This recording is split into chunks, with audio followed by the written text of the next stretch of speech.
আসসালামু আলাইকুম প্রাণের আপুরা ভাইয়ারা, আপনারা সবাই কেমন আছেন? আশা করি আল্লাহর অশেষ রহমতে ভালো আছেন। আমি আপনাদের বোন, আপনাদের দোয়া ভালোবাসায় এখন ভালো আছি। তো আমি অনেক দিন অসুস্থ ছিলাম, তাই ভিডিও দিতে পারি না। এখন চেষ্টা করব রেগুলার ভিডিও দিতে। তো এখানে আমি মন চাইছে মানে লেটকা খিচুড়ি খাই যে ওই রকম খাইতে, কোনো দিনও আমি খাই নাই। তো ভিডিও দেখে অনেকের খায় যে মজা করে, তো এই জন্য আমি লেটকা খিচুড়ি, কিন্তু লেটকা খিচুড়ি হয় নাই, সবজি দিয়ে বানাইছিলাম।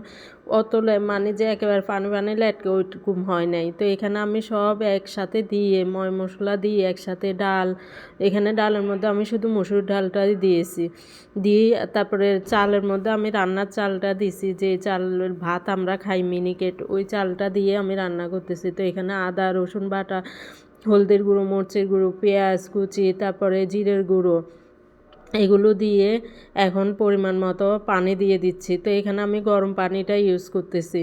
তো আমি পানিটা বেশি পরিমাণে দিচ্ছি, মাপজোক করে দিচ্ছি না, কারণ আমি বললাম না লেটকা খিচুড়ি খেতে মন চাইছে। তো এখানে এই তো আমি পানি দিয়ে বসে দিছি, কিন্তু মিনিকেট চাল তো অনেকক্ষণ মুছতে চায় না।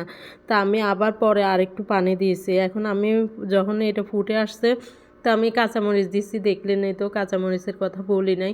তো এখানে আমি এখন ফুলকপি, এখানে সবজির মধ্যে ফুলকপি, সিম আর আলু, এই তিনটা জিনিস ছিল ঘরে, তাই এটাই দিয়ে দিছি। ছিল মটরশুঁটি, ছিল পেঁয়াজ পাতা ছিল, কিন্তু ওগুলো বাচ্চারা খায় না বিদায় দিই নাই। তো আমি এটাই রান্না করছি। তো আমি এটা অসুস্থ হওয়ার আগেই রান্না করছি, কিন্তু ভিডিওটা এখন দিচ্ছি। তো এই তো দেখতেছেন ঝোলটা আরও লাগবে, এজন্য আমি মানে পানির পরিমাণ আর একটু দিব, কারণ আমি যেরকম চাইছি ওরকম হচ্ছে না, কিন্তু খেতে খুব মজা হয়েছে। তো আমি এখানে একটা জিনিস তেল ইউজ করি নাই, আমি মাখায় বসে দিছি। এখন এই যে পরিমাণ মতো আবার পানি দিচ্ছি, পরিমাণে 2 কাপ মতো পানি দিব। 1 কাপ দিছি, এখন আবার পর আর একটুও দিছি। তো এখানে আমি আরও 2 কাপ ইউজ করছি। তো এখানে আমি কাঁচামরিচ, গোটা কাঁচামরিচও দিয়ে দিছি, এখন ধনে পাতাটা দিয়ে দিছি। তো দিয়ে তারপরে এই পানিটা শুকিয়ে মানে শুকিয়ে গেছে, আমি যেরকম চাইছি বললাম না সেরকম হয় নাই। তো তারপরেও খারাপ লাগে নাই, মজাই লাগছে, খেতে ভালোই লাগছে। তো এই বললাম না তেল দিই নাই, আমি এখানে ফোড়ন দিব।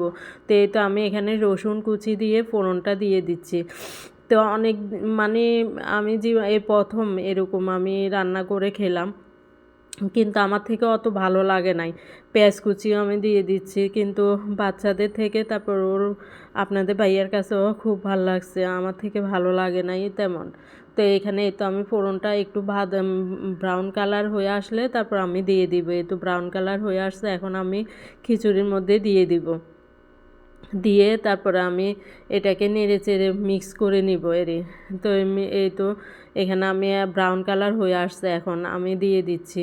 তো তেলের পরিমাণটা মনে হয় যে একটু কম হয়েছে, পরে মনে হয়েছে মানে আমার তখন থেকে শরীর খারাপ ছিল, তো এখন আমার শরীর খারাপ, তো আমি ক্যামেরার জন্য পুরাটা মানে ভালোভাবে দিতে পারতেছি না।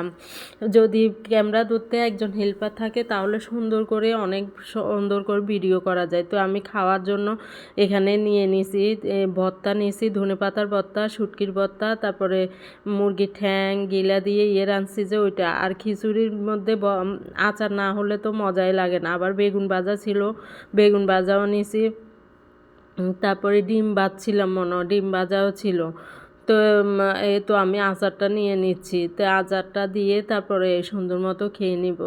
টক টক হলে মানে খিচুড়ি টিচুড়ি যাই বলেন খেতে ভালো লাগে। তো আপনাদের সাথে এই তো আমি একটুখানি শেয়ার করতেছি কী রান্নাটা কীরকম হয়েছে দেখুন, একেবারে মানে মিশ হয়ে লেটকা হয় নাই এর।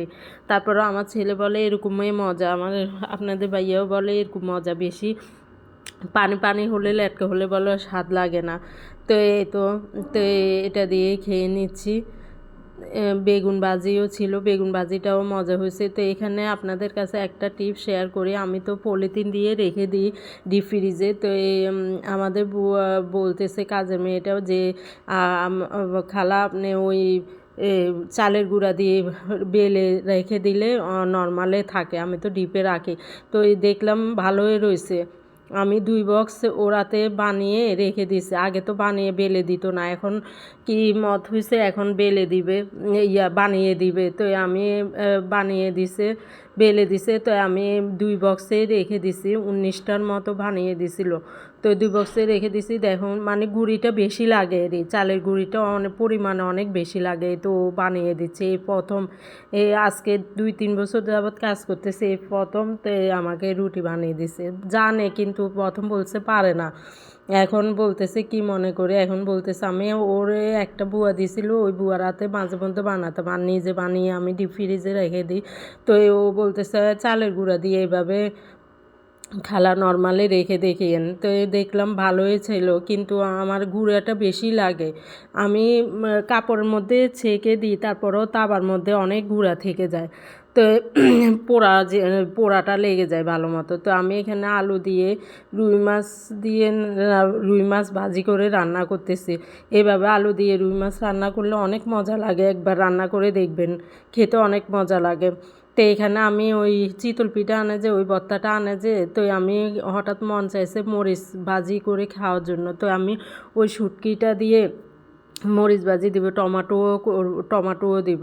তো এই অসুস্থ অবস্থা আমার ভাল লাগতেছিল না খেতে। তো ছেলের হাতে মোমো আনাইছে আর মিট বক্স আনছি। মিট বক্সটাই ভাল লাগছে আমার থেকে, মোমোটা একটুও ভাল লাগে নাই। তো বিকেলে নাস্তায় অনেক মন চাইছে মোমোটা খাওয়ার জন্য, এই জন্য আনছি। একবার মাস্কো প্লাজে খাইছে, অনেক ভাল লাগছিল, কিন্তু সসটাও অনেক মজা ছিল। এখানে সসটা ভালো ছিল না, সসটা ছিল পুদিনা পাতা ধনে পাতার কি পানি পানি সসটা, এই জন্যই মনে তো ভালো লাগে নাই না, মুখে অসুস্থ শরীরে মুখেই ভাল লাগে না, কি জানি বলতে পারি না। কিন্তু এমনি মিট বক্সটা ভাল লাগছে, মিট বক্সটা খেতে ভালোই লাগছে, মুখের মধ্যে মেয়োনিজটা ভালো লাগছে। এই সসটার কারণে কি ভাল লাগে নাই জানি না। তো আজকে এই পর্যন্ত ভিডিওটা, আপনারা আমার পাশেই থাকবেন, আমি চেষ্টা করব রেগুলার ভিডিও দেওয়ার জন্য। তো একবার লাইক করে আমার পাশেই থাকবেন, এটাই আশা করি আপনাদের থেকে। আল্লাহ হাফেজ।